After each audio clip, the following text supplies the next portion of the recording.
Today is the first day I'm going to see a new specialist with a diagnosis in hand. I just know things are going to be so different. I'm so grateful that I chose to hang on as long as I did, because I just know things are going to be easier from here on out.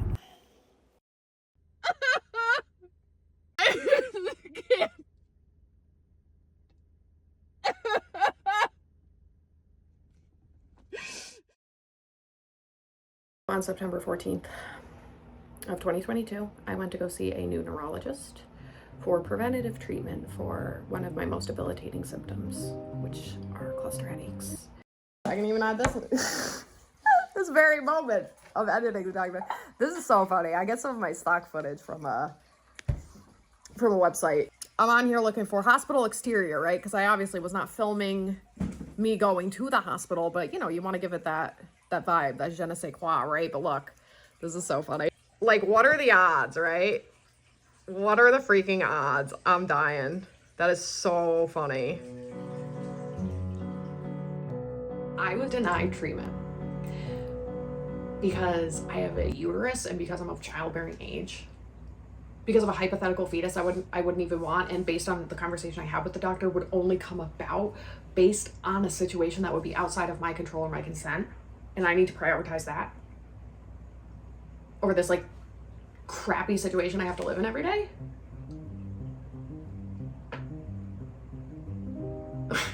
I was seeking treatments for cluster headaches.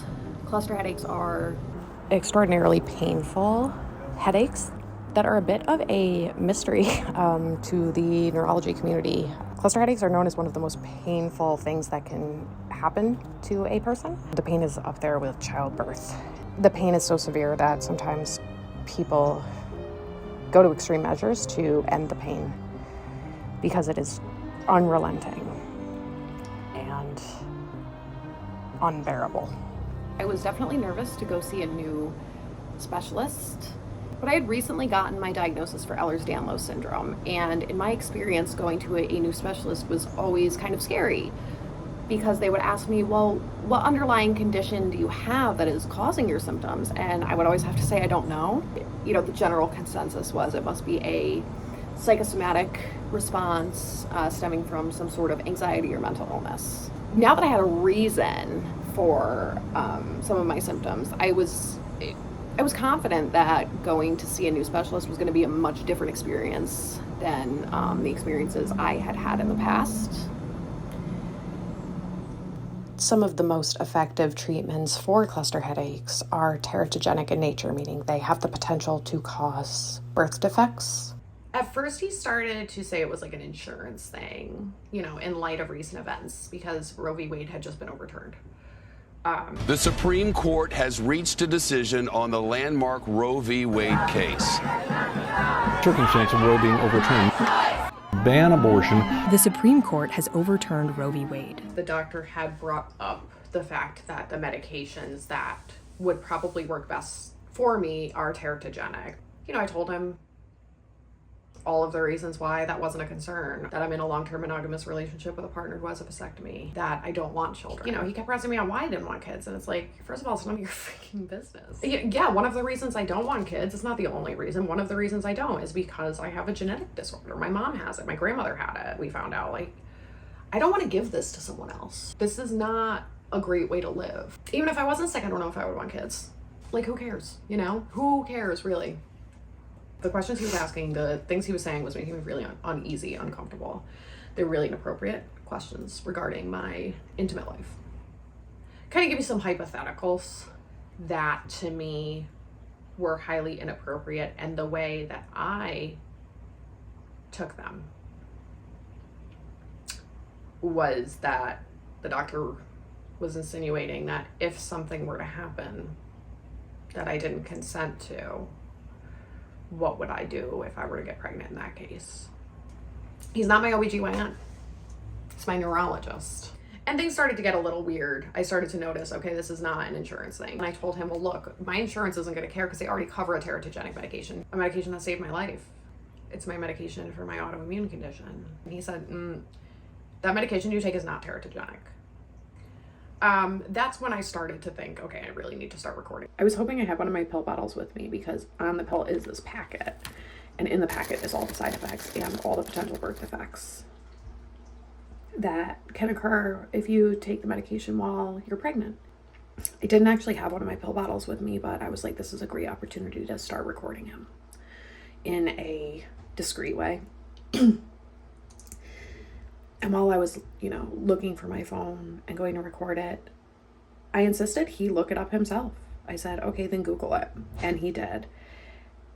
And the recording essentially picks up on him reading off the different birth defects that are common with my current medication regimen. Yeah, I don't have my bottle with me, unfortunately.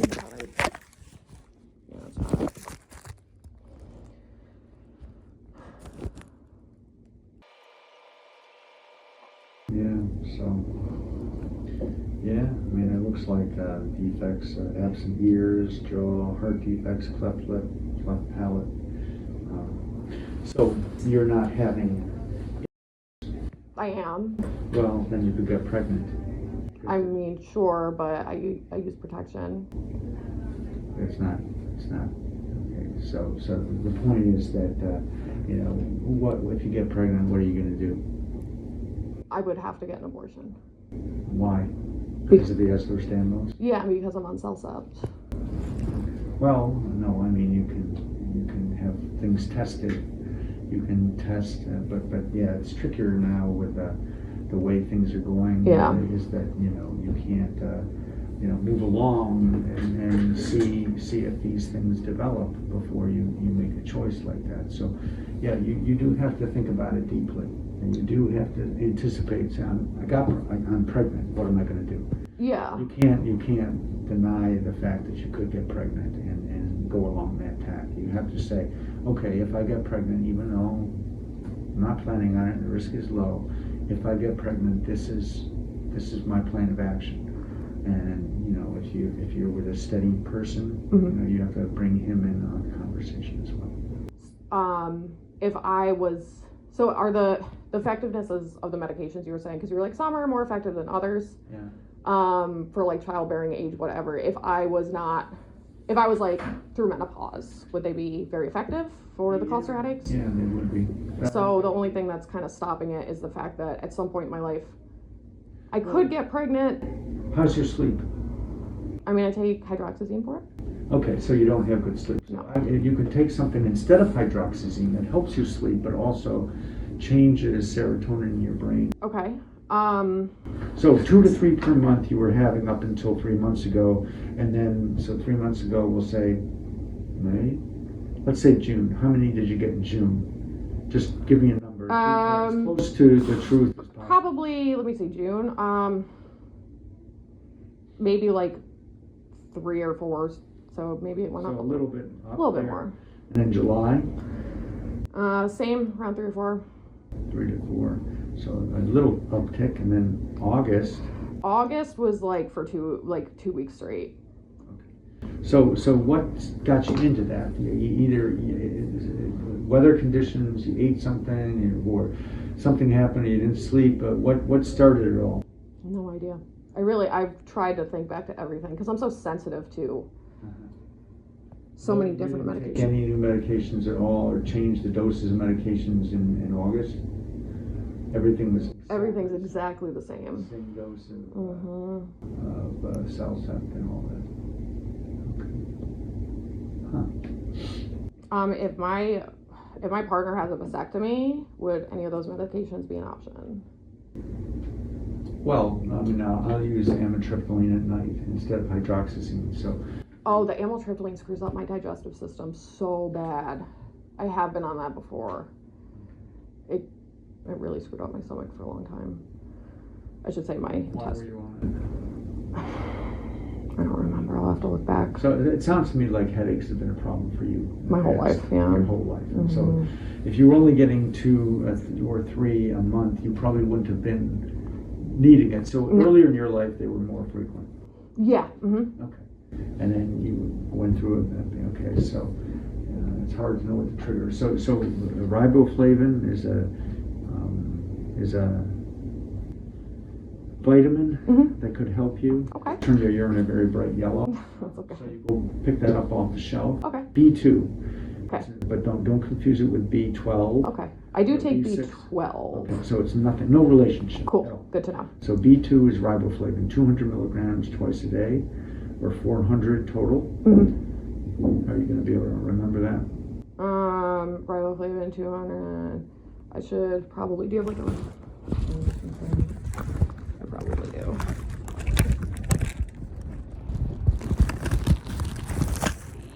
At this point in the conversation, I was kind of messing around in my bag looking for something to write with, and I realized that when I started recording, probably because my phone was facing down, the light was on, and my bag was kind of sheer, and I know he saw through it. Like, I know he could see the light. So I stopped recording because I was like, oh my gosh, hopefully he just thinks my flashlight was on, but I think he knew, because his tone and demeanor kind of changed at that point. Something that I found interesting in editing this is a lot of the stuff I took out of the recording for TikTok just because of time constraints on the app. You know, there were so many things that I was like, oh, that's not really important anyway. And like, it is important. I didn't realize how important it was until I started looking into, you know, all of these different studies regarding pain and how people with uteruses, you know, are treated differently with regard to pain, how people with uteruses are treated differently in general in the medical field. I'm hard pressed to believe like a dude would have walked in there and the neurologist would have been like, do you think it's your fault though? What have you done? Like, did you eat something? Is it the weather? Okay. Also, you only have 2 to 3 headaches that are so bad that people literally like end it all. You only have 2 or 3 of those a month. Like that doesn't seem worthy of treatment. You have these headaches that are like some of the worst pain known to man. Here's some vitamins. Like when I was like, hey, is the only reason you're not giving me this, just to clarify, because I'm of childbearing age? How's your sleep? Like, here's something to boost your serotonin. I don't know. I just don't feel like a dude would have been treated the same way in that situation. Okay, so can I borrow your pencil maybe? Oh, or sure. a pen? No, pen. Thank you.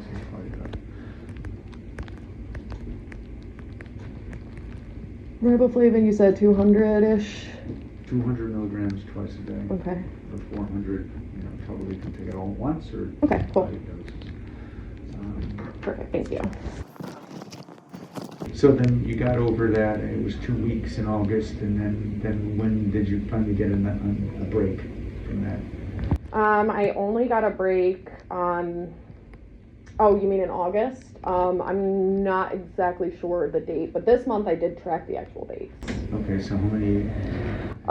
It started August 21st was when I first started to get a headache. So let's see.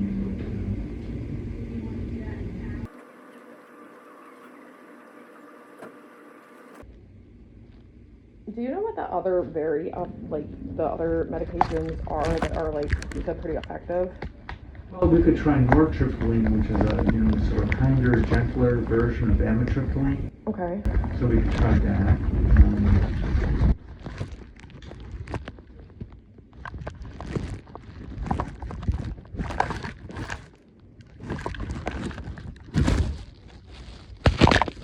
I'll be honest, I'm having a hard time understanding the whole. So if nortriptyline doesn't work. Yeah. I mean, I left the appointment just like normal, like, you know, just kind of, thank you for your time, great, thank you, whatever, follow-up appointment, sure. And then I went to my car and I was like, I must have misheard that. I was not mistaken. And I kind of just lost it. I was like, this is really what just happened.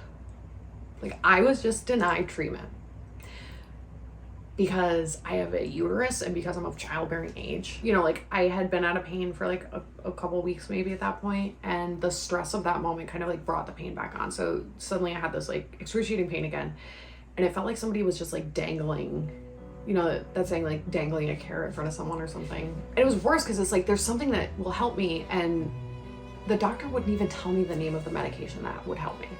He just didn't. In fact, he turned his computer screen away from me so I couldn't see the name of the medication, because I had asked him to tell me what the drug was so that I could go elsewhere to someone who was more comfortable prescribing it. Like, I was just so tired of anybody at that point telling me what I knew best about my body. I want to start this off by making something very clear. I am not crying out of weakness. I am crying because I am angry. I am so angry. And if you don't believe the thing that I am about to tell you in this video, don't worry, I recorded it.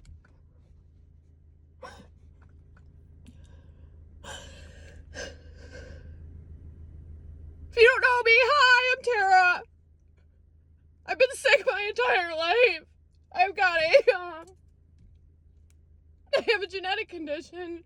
It's very rare. I have an autoimmune disorder. I get these cluster headaches. They also call them, headaches, because the pain is so severe that people actually, choose not to be here anymore as a result. And I get it. I've been there. I was very close. I started getting these headaches again. I don't know what triggers it, but I went to the neurologist, and this is not a religious hospital, okay? And I live in New York, where, I thought maybe I'd be a little bit safer in New York, but nope. I go in there to try to get help with my headaches. And the doctor tells me that, really, because I've had allergic reactions to the other options, that there are options that are very, successful treatments, but because I'm of childbearing age, he won't prescribe them. I can't get them. And I said, well, I'm not having kids. I've got Ehlers-Danlos. I wouldn't pass this on to anybody. This is not a life anyway. I'm in pain every single day. I wouldn't do that to someone. And he said, well, are you active? And I'm like, why does that matter? He said, as long as I am of childbearing age, regardless of partner, regardless of birth control method, regardless of any of that, I can't take the treatments because there's a possibility I could get pregnant. And I said, well, what if I get a partner with a vasectomy? It doesn't matter because I could get and I could have the baby, and I need to prioritize that. And those medicines cause birth defects. And I said, well, I'm already on a medication that causes severe birth defects. And he said, so what would you do if you got pregnant? I said, well, I would have no choice because, the medicine I'm on causes complications with the pregnancy. And, I could literally die based on the medication I'm already on.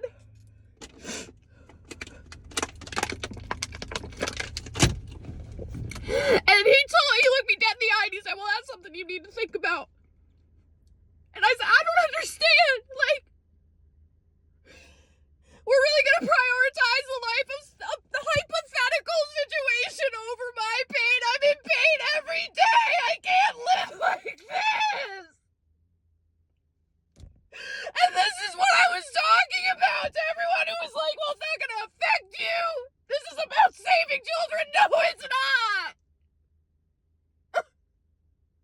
And now I can't even get help. How am I going to live like this?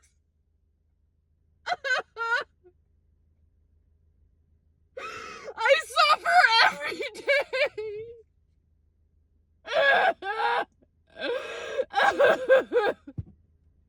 And I even said if I get my tubes tied, is it an option? And he said that's not 100% effective. I'm probably gonna run out of time, so I'm gonna make a part 2 with the video. I didn't get the whole conversation because I couldn't believe what I was hearing. So I went in my bag eventually and grabbed my phone, but a lot of the conversation had already happened, but it was like, I couldn't believe what I was hearing.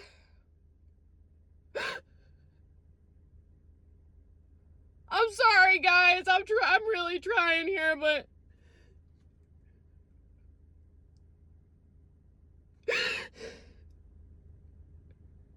I can't believe this is the country I live in, the planet I live on. I can't.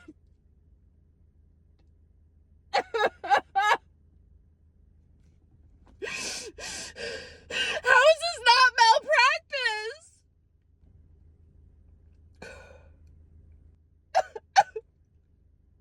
This is old white guy. He's like, oh my God.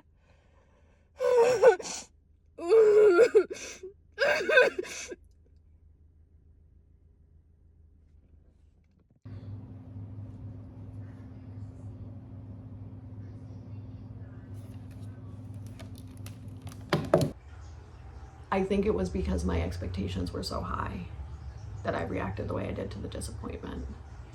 When you're used to disappointment, you don't get your hopes up, but I had gotten my hopes really, really up. I'm like a strong person, right? But everyone has those breaking points. And in that moment, what I was truly feeling, and I know it was the pain that was sending me to this point. If I don't make it out of this, like if I can't handle the pain, I want to leave something behind. I want there to be something left behind that people can look at and say, this is so screwed up. We need to do something about this. We need to fix this. This can't keep happening. I was feeling really defeated in that moment, honestly. And yeah, I was thinking of doing something drastic. I'd had enough. Did I expect it to go viral? I don't know. Seen that video that has gone viral. In a viral TikTok video. It was the peak of the aftershocks we were seeing with Roe v. Wade being overturned. The Supreme Court has reached a decision on the landmark Roe v. Wade case. It's Roe being overturned, meaning laws that go into effect very quickly now to ban abortion. The Supreme Court has overturned Roe v. Wade. Not just like reproductive healthcare things, but things like, you know, people being denied like methotrexate, like a life-saving treatment. You know, people who are like 12, 13 years old, like we were starting to see this surge of these things that have nothing to do with reproductive care. And we have new details in a story we first brought you last week. A mother is angry after been denied life-saving drugs due to uncertainty from Arizona's overlapping abortion laws. Like, if you're gonna take methotrexate away from a 14-year-old girl, I'd like to question some of the thoughts behind what is childbearing age in this country. It was really raw emotion, and I think it was kind of like that, like feeling so many people are feeling in that moment, just like, this is what we were trying to tell you. This is what we were worried about. Like, so many people in the comments were like, well, I was denied this medication because of this. I have a hysterectomy and they still wouldn't give me this medication. Like, thousands of people telling me all the times they've been denied a treatment or a medication or something, or people have had to go through extreme measures in order to get a treatment, getting their tubes tied, getting a hysterectomy, or like doing all these things, taking hormonal birth control, like sending in pregnancy tests to their insurance just to like prove that, you know, they're worthy of treatment. Like, them, the existing person, is worthy of treatment. You know, honestly, there was like a comment in particular that made me think, wow. And it was after I posted the recordings of what the doctor said, and one commenter in particular said, wow, it sounds to me like what he really said was, yes, of course, there are very effective treatments available, but they're only available to men.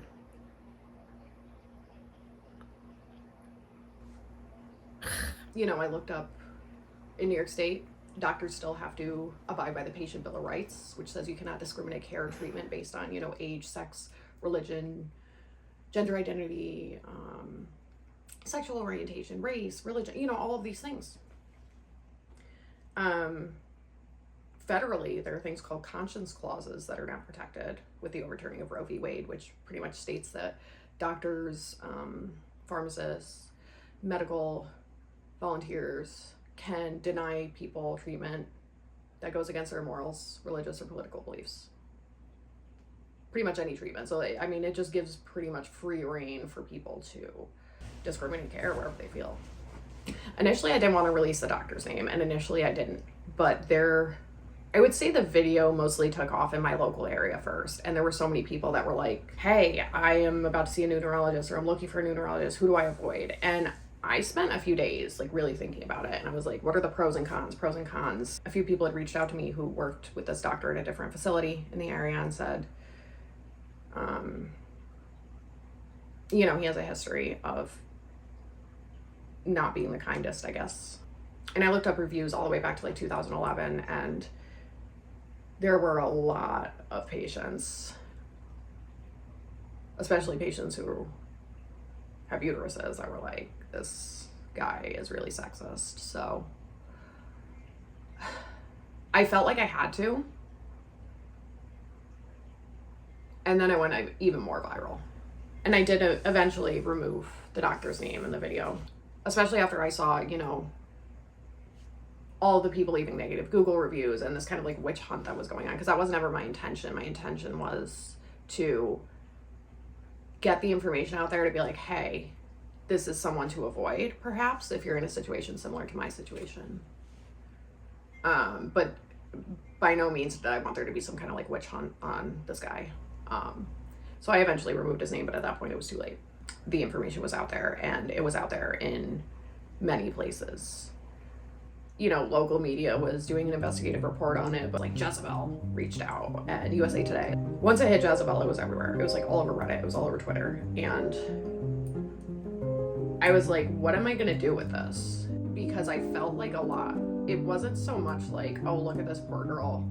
It was like, look at this situation we're in. Look at how many people are dealing with something like this. And I was like, I have all these eyes on me.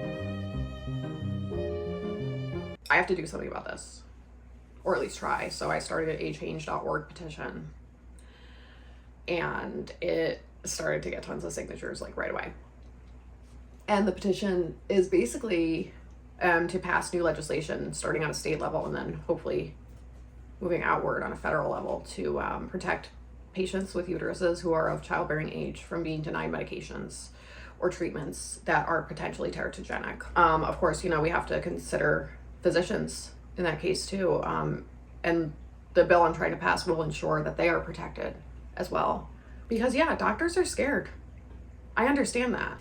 And, you know, of course, dealing with all of this and kind of like the excitement and the drama and the feelings of guilt for even mentioning the doctor's name and like, oh, did I do the right thing? Did I do the wrong thing? You know, that was just feeding into the headache, the cluster headache that came back, and it was building and building and building. And as the pressure built, so did the headache.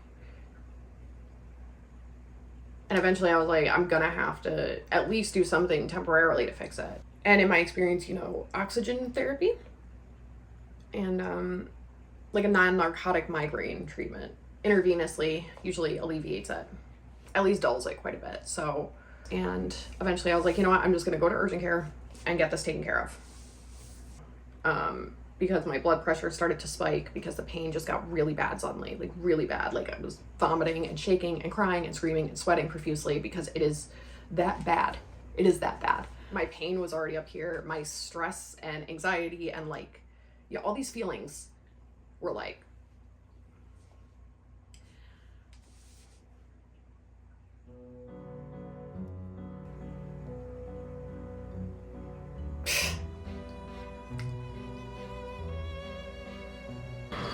I'll let you take it up with the hospital security. Yeah. Going to the ER that day, I was like, what the hell did I get myself into? Do I regret posting the video and reporting the doctor?